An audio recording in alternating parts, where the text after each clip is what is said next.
Good afternoon everyone, welcome to today's press conference to preview our Champions League game against Malmo. If you would like a question today, please use the raise hand function on Zoom. We'll get round to as many as we can. When you become a panellist, please unmute yourself and ask your question, and we will conduct today's press conference beginning with Moose from TalkSport. Moose.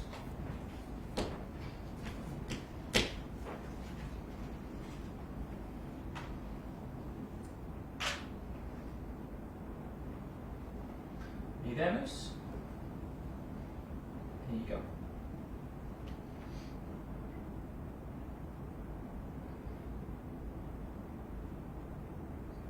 Hi, can you hear me? Yeah, we can hear you. Hi Thomas, how are you? I'm fine. First of all, can I ask you about how your team are looking ahead of their trip to Malmo? Obviously, you must be in good form and good confidence after the last 2 or 3 matches. And secondly, can I ask you about what you think of the news today? It looks like the former Chelsea manager Antonio Conte is on his way to Spurs. Well, first of all, I got the news today that one of my colleagues got sacked, which is not good news and never nice to hear. But you will understand that I will not comment on any other club's decision on coaches, and I will not take part in any speculations and give comments on that. Yeah, we are in a good place, but as I feel the group and as I feel the group, I have the feeling that we know why we are in a good place. We know what it takes to have these kind of results, and we know what effort we put in it, and we know what we have to do for it. That makes us confident, and at the same time it sets the standards that you need to set every single match that arrives, and it's coming again tomorrow. So we'll start from scratch. It's a Champions League away game, and we want to win. We want to win. We are self-confident enough to say it, but we know what it takes, and it's on us to deliver. Gary Cottrell.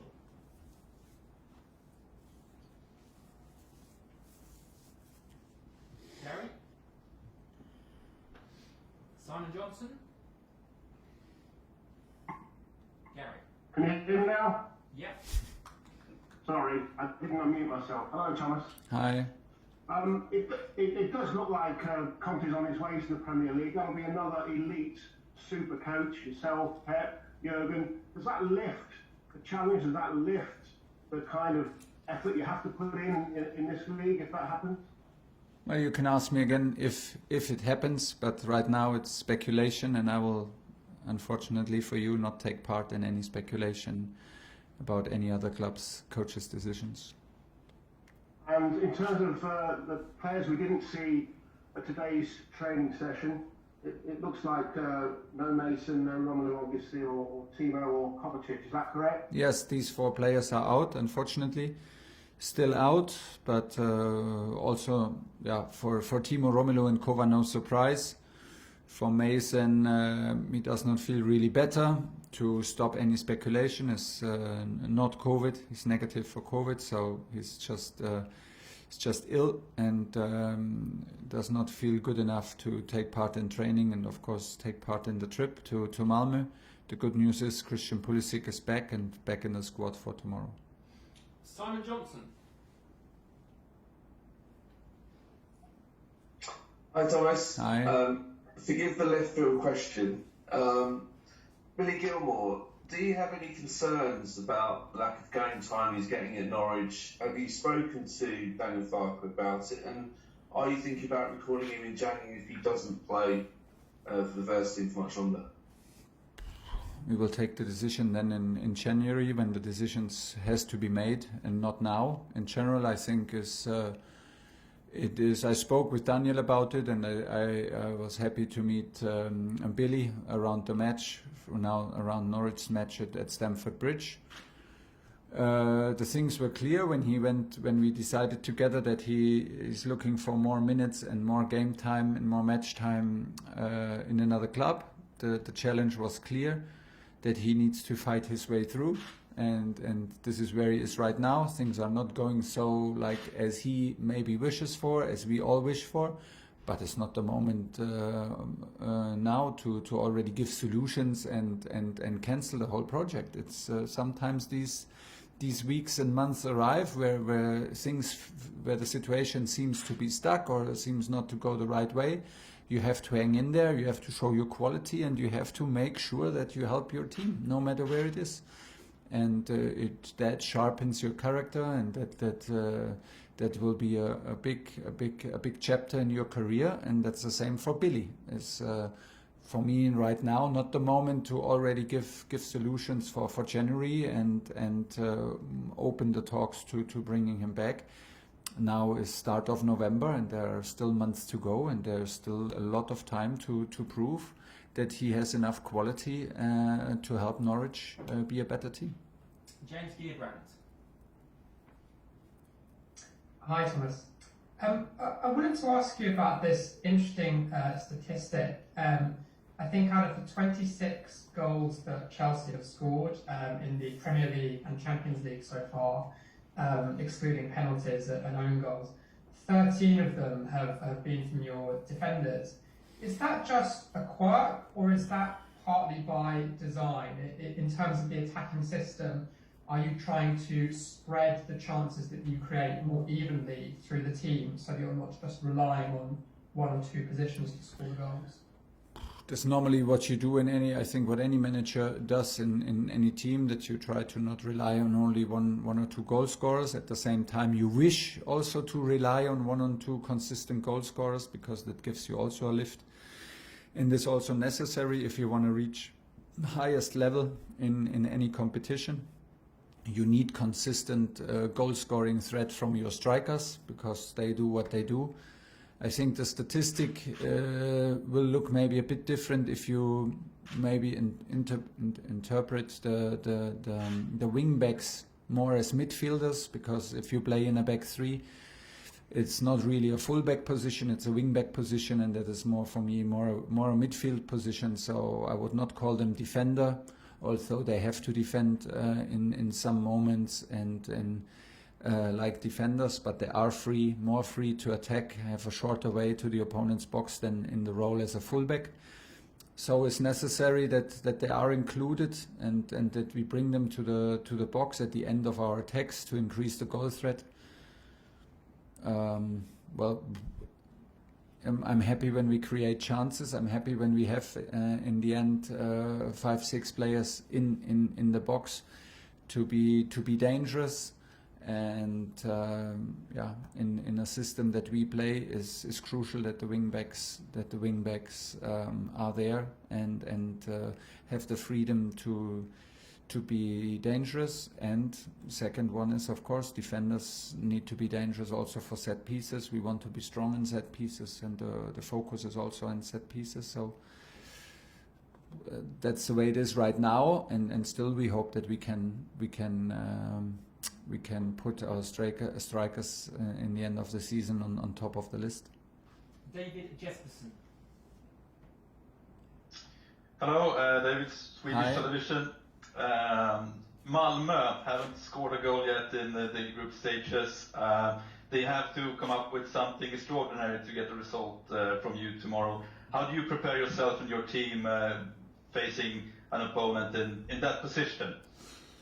We had that now quite often. I think it's the 5th, 6th game in a row where we are considered as favorites. I like a lot how my team approaches these matches, because we put in a lot of effort and put in a lot of intensity and give not too much on the general view about it that we are the favorites, but we proved our point on the pitch, and that is absolutely necessary tomorrow.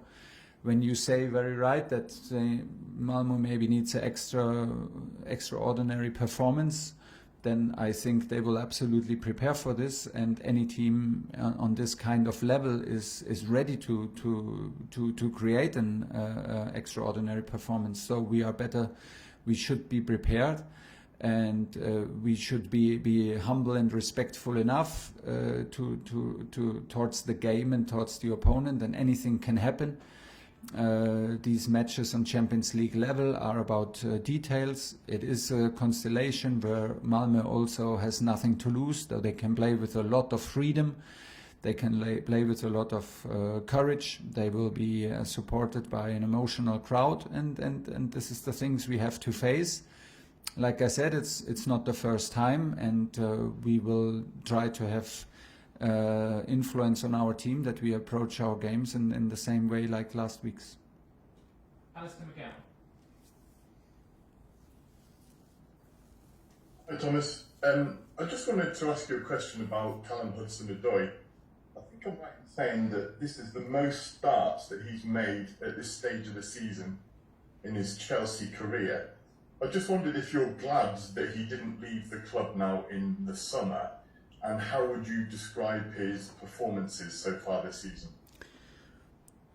Well, listen, it was not like that he was that we wanted to have him out and then suddenly he stayed, and now we are glad that he stayed. We didn't let him leave. We built a squad, and Callum was a piece in that puzzle, and he thought that will be maybe a tough one to get minutes, and will maybe a bit more easy in another club, but you never have you can never be sure that it's like this. So we told him straight, and I told him straight when he asked for it, that it's not possible, that we rely on him, that he accepts his role, and there is still huge progress that he can make, and within this group and within this club. And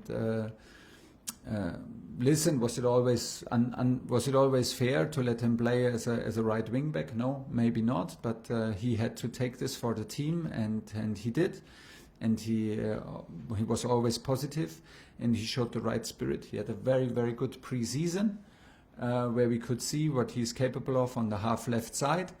And he struggled a bit in the beginning to prove that point during matches, and now. We had some injuries, and it was needed that he shows up and delivers, and this is what he did. So, like we always say, this to get a team and to get a place in this team, it's all about performance, and this is what Callum shows in the moment. And now it's important that he shows consistency, that he stays hungry and keeps on going and progressing, and that he enjoys the moment, but is at the same time absolutely aware what it takes to stay in the team, and it looks good in the moment.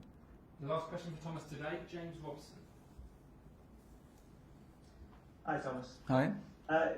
Less than a year since you took the job, you've already won the biggest trophy in club football. You're currently top of what you've described as the toughest league in football. Yeah. I wonder if part of that is down to maybe getting sacked by PSG, only being given a short contract to begin with. Does that bring the best out of you, maybe being slighted, if you like, a little bit insulted, or is there another reason for how you've made such a flying start? That's unusual. Well, you need also a bit of luck. I mean, we all know that you cannot win Champions League by pure planning or pure like whatever. Planning and a combination of planning and quality is not like this. You need also a bit of luck and that it's meant to be, and that you catch a momentum. So I'm very grateful where I am, and I think like I am right now in this place because of my experiences in other clubs and with other teams before. I'm grateful that I learned this job as an academy level, and I'm grateful that some people in my career trusted me and gave me confidence, starting maybe with my parents and the bosses in the youth academies and then later the managers.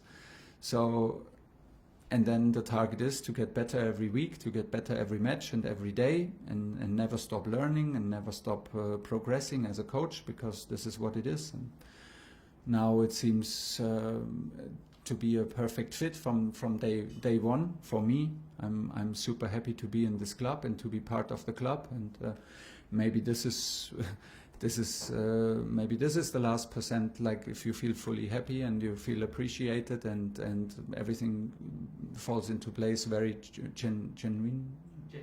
genuinely, then yeah, you are able to produce results together, because I'm part of a big team and I'm part of a big club, and this is how I see myself. So Nothing else. I don't know if I need extra motivation, but of course, like I said, when the offer was, I was not happy to be sacked on Christmas.